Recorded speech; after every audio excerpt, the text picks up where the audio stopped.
हमारे लोगों की जिम्मेदारी, हमारे पढ़े लिखे समाज की, हमारे कर्मचारियों की, हमारे अधिकारियों की, हमारे नेताओं की, हमारे विधानसभा सेक्टर बूथ से लेकर जिले, मंडल, प्रदेश और राष्ट्रीय पदाधिकारी की जिम्मेदारी है कि जो एकता हमारी बनी है वो टूट नहीं चाहिए। दुश्मन किसी भी सूरत में कामयाब नहीं होना चाहिए, इस बात का हमें ध्यान रखना। अब ये रैली करने की जरूरत क्यों पड़ी, ये आवाज उठाने की जरूरत क्यों पड़ी, इसके पीछे भी कई कारण हैं। और मैं अपने नेताओं से आग्रह करूंगा कि वो आज के बाद कमर कस ले और गांठ बांध ले कि जो प्रयास भाजपा आरएसएस के लोगों ने किया है हमारी एकता को कमजोर करने का, किसी भी कीमत पे वो एकता कमजोर नहीं होनी चाहिए। इस बारे में आप लोगों को ध्यान रखना।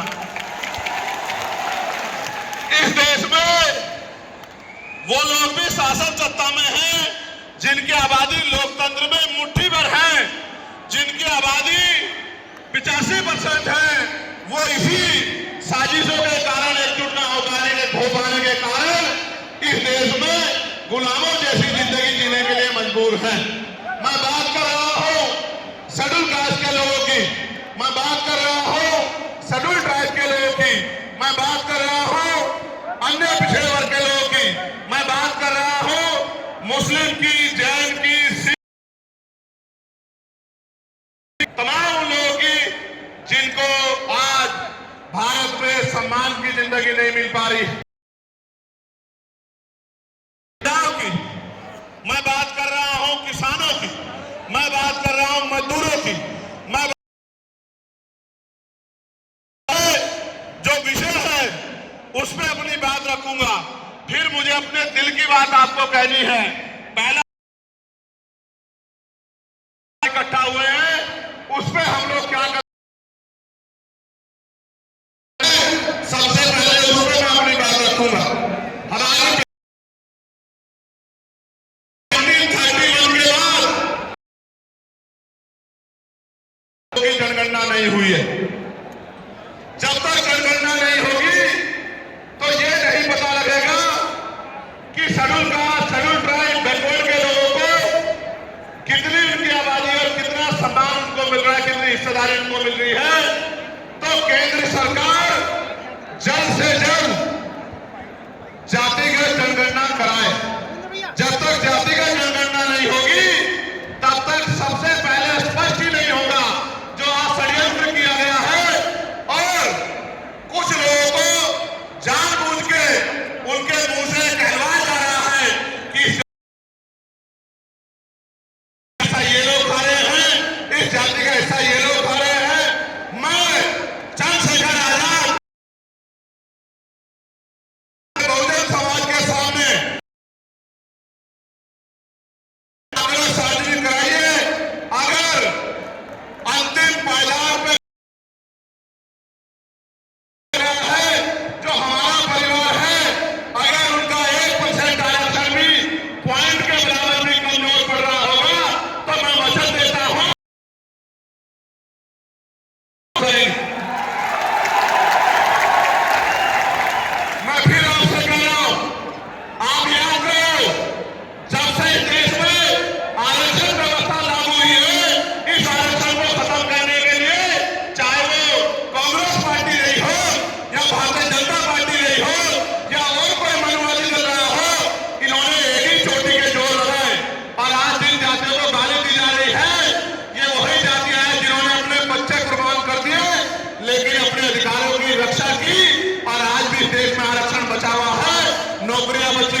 लेकिन जब जब हम बच जाएंगे, एक उदाहरण के तौर पे बताता हूं, अगर आप झाड़ू की सिक्कों को इकट्ठा कर दोगे, वो सिक्के जो हैं एकजुट हो जाएंगे, उनको बांध दिया जाएगा तो वो सारा कचरा साफ कर देंगे।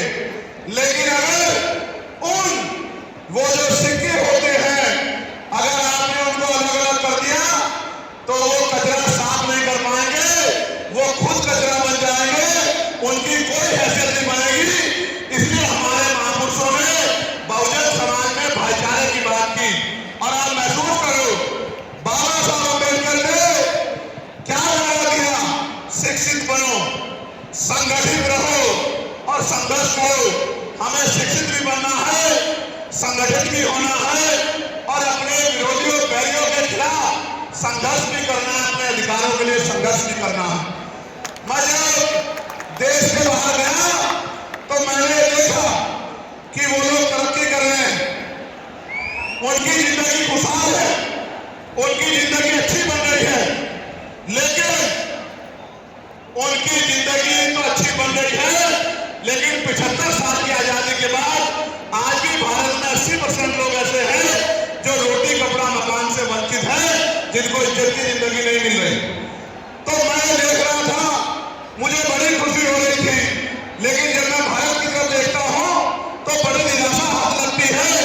फिर ये महसूस करता हूं कि आज जो कुछ हमारे पास है वो हमारे महान पुरुषों के संघर्ष की वजह से है। अगर हमारे महान पुरुष संघर्ष नहीं करते तो जो आज हमें मिला है ये भी हमें किसी कीमत पे नहीं मिलता। आप जानते हैं, हमेशा आरक्षण के खिलाफ चाहे सुप्रीम कोर्ट हो या मनोवादी दल हो, सब लोगों ने आरक्षण को समाप्त करवाने के लिए एड़ी चोटी के जोर लगा दिए। और इसका सबसे बड़ा हमला इस पे कब हुआ? जब 10% EWS लागू हुआ।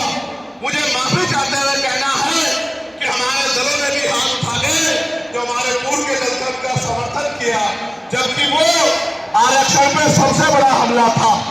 अगर उसी दिन हम लोगों ने सड़कों पर निकल के अपनी आवाज को उठाया होगा तो किसी की मां ने दूध नहीं पिलाया होगा कि वो दोबारा आरक्षण पे हमला करने के बारे में सोच लेता।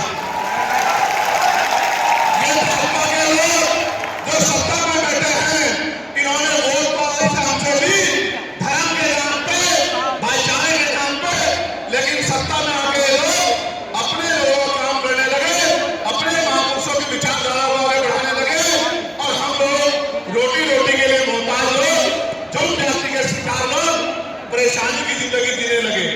मैं चाहता हूं कि जो जिंदगी हमारे लोग ऑस्ट्रेलिया में जी रहे हैं, ऑस्ट्रिया में जी रहे हैं, इटली में जी रहे हैं, यूरोप में जी रहे हैं, पूरे अमेरिका में जी रहे हैं, कनाडा में जी रहे हैं, हॉलैंड में जी रहे हैं, नीदरलैंड में जी रहे हैं, ऐसी जिंदगी की व्यवस्था भारत में भी हो। लेकिन ये तभी संभव है जब राजनीतिक शक्ति हमारे पास हो। अगर राजनीतिक शक्ति भाजपा और कांग्रेस के पास रहेगी तो हम लोग इज्जत की जिंदगी देश में नहीं जी सकते। इस बात को आप लोग दिल ध्यान रखना। ये मैं नहीं कह रहा हूं, ये बाबा साहब अम्बेडकर ने कहा, पॉलिटिकल पावर द मास्टर की। राजनीतिक सत्ता वो चाबी है जो आपकी सारी परेशानियों का हल कर देगी। और राजनीतिक सत्ता जिनके पास है उनके लोग हजारों करोड़ रुपए लेके भाग जाते, उनके लोग उनके पूंजीपतियों के लाखों करोड़ रुपए माफ कर देते। लेकिन अगर आपका 10,000 रुपए का बिल भी बाकी हो तो 10,000 रुपए का बिल भी अगर आप नहीं दोगे तो मुकदमा लिख के आपको जेल भेजने का काम सरकार कर देगी।